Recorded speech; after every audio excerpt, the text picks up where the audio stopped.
Halo. Salamu alaykum. Unaongea na mjumbe hapa.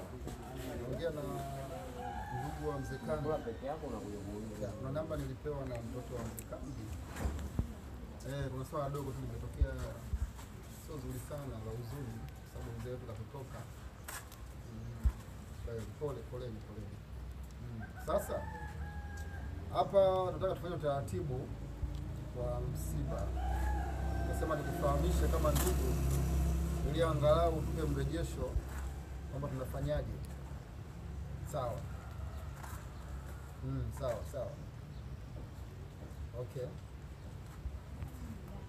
Sasa kama utachukua muda tusizike, tusubirie kwa kiwango cha muda wa siku ngapi?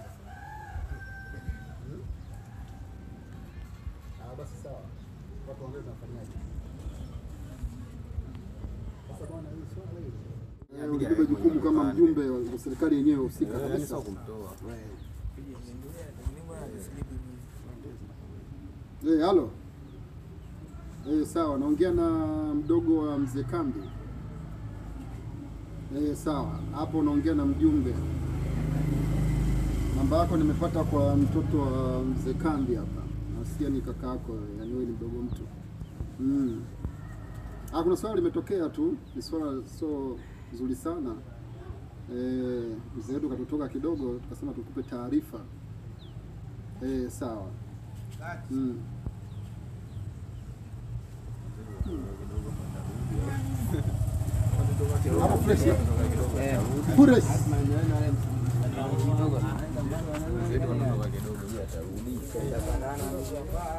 Katoka kidogo kaenda Chanika huko.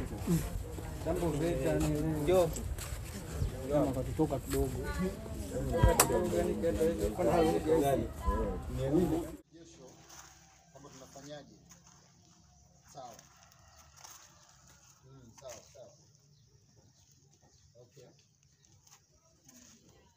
Sasa kama utachukua muda tusizike, tusubirie kwa kiwango cha muda wa siku ngapi?